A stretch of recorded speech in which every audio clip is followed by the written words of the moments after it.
katika eneo ya Nyamira.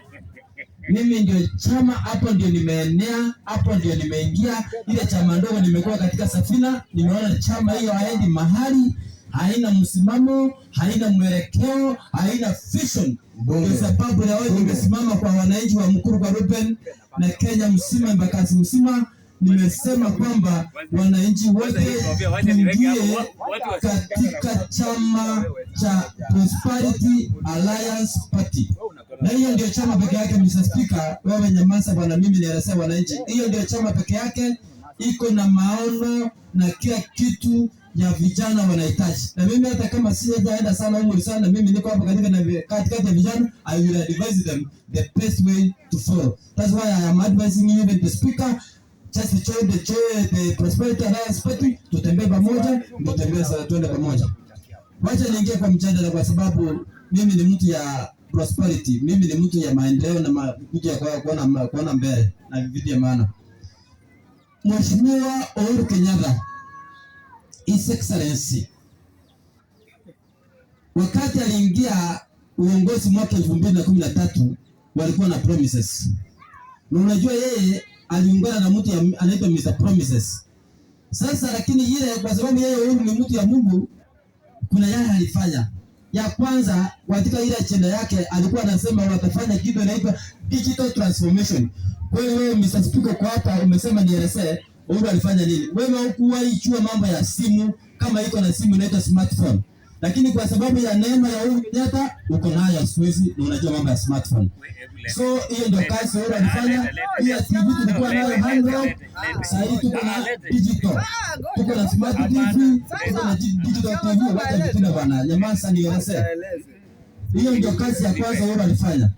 Kazi ya pili Uhuru alifanya, alikuwa amesema kwamba kwa sababu Kibaki aleta free primary education, Uhuru akasema ataleta free secondary education. Walileta ama wakuleta? Wakaleta. So tulikuwa na free secondary education. Hiyo mambo yako kama ilikuwa wewe unasoma wakati ya Moi, wewe nyamaza, ujui mambo ya masomo. Sisi tunaelewa hii maneno. Uhuru alileta kitu kingine inaitwa medical. Kuna mahali natoka Nyamira, mamama walikuwa wanasalia chini ya miti ndani ya misitu wanasaidiwa. Lakini kwa sababu ya Uhuru Kenyatta tukahakikisha tumechua mambo ya hospitali, kwa sababu alileta kitu moja inaitwa Linda Mama. Mama anaenda tu hospitali, bora tu ameandikwa chini ya kitabu, amerecheza, anasaa tu. Hata hiyo wakati ndio mimi nimesaa watoto wengi Kenya hii. Kwa sababu hakuna kazi, silipi kitu, kazi yangu ni kutunga, yeye asae. Iko jida gani? Kwa sababu Uhuru alituletea kazi rahisi. Mama akiwa na mimba, uko na plastiki kwako, uko na sabuni, uko na kila kitu mpaka net. Sasa hii mtu mwingine ametoa. Sasa Uhuru, mimi hata kama umekosa net, wewe piga mama mimba, utapata net next. Baada ya miezi 9 uko na net. Sasa Uhuru alifanya kazi nzuri. So wewe ile kitu uko nayo ujui. Kitu kingine Uhuru alifanya Kenya hii ni mambo ya infrastructure. Kama kuna kiongozi wa Kenya transform our country, ikaonekana kama yeye mtu anaanza kuweza kusema Singapore, ni Uhuru Kenyatta. Kwa sababu hapa Nairobi peke yake hatukuwa na barabara inaitwa Mombasa, hii Mombasa Road.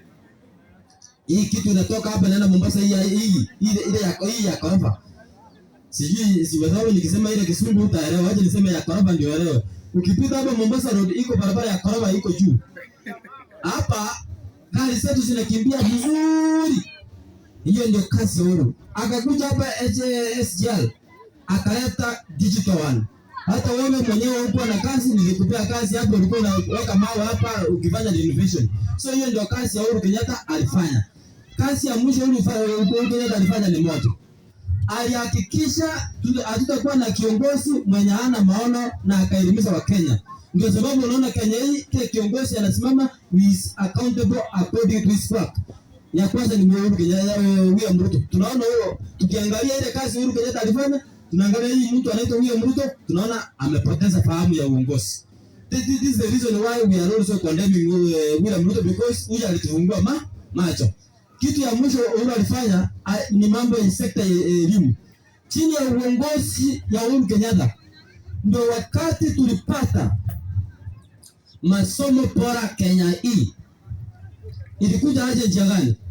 Kitu ya kwanza alihakikisha watoto wote wanasoma shule watapata grade according to their masomo, according to their bidii. Venye wanafanya kazi venye wanasoma ndio watakuwa wanafanya nini? Wanapata grade yao. Unajua wewe na wale wengine wa vitina mlikuwa mmesoea amsomi, mnaongoja tu tarehe ya mwaka ya mwezi, wakati mtihani unafanywa mnaenda tu mnafanya mnaipa.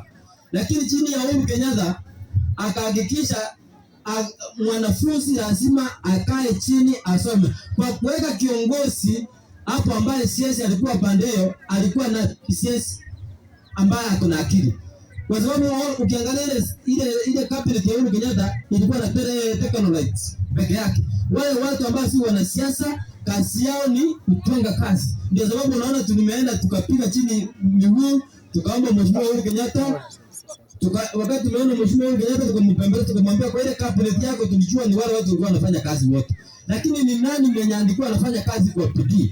Ndio sababu unaona Kenya hii sasa hii Uhuru Kenyatta ametupea kijana mwingine anaitwa Fred Matiang'i, akatuambia huyo kijana ndio alifanya kazi hii yote tumefanya digital transformation ni Matiang'i. Hii nyingine amefanya mambo ya education ni Matiang'i. Hii mambo ya barabara ni Matiang'i. So all work together. All work together. Matiang'i was wengine ameuliza Matiang'i alitengeneza barabara. Matiang'i was a cabinet, prime cabinet minister. Yeye ndiye alikuwa chairman wa wale ministers wote mpaka wa road. So yeye ndiye alikuwa na oversight hiyo kazi yote. So Mr. Speaker, sisi kama watu wa chama cha Prosperity Alliance Party, sisi tunasema Uhuru Kenyatta worked. Alifanya kazi na Wakenya na alifanya kazi kulingana na Wakenya venye tunahitaji. Na ndio maana sisi tumejitokeza kama watu ya Prosperity Party Alliance Party. Tumekuja kwa wananchi tukiwaambia kwamba umuhimu wa uongozi ni kufanya kazi. Tusikuchague tu viongozi kwa sababu kiongozi anachaguliwa. Tuangalia agenda ya kiongozi. Angalia chama cha Jubilee. Ilikuwa na manifesto mzuri. Na ukikumbuka wakati walisimama kwa stage, walieleza mbele watatengeneza mambo ya stadium.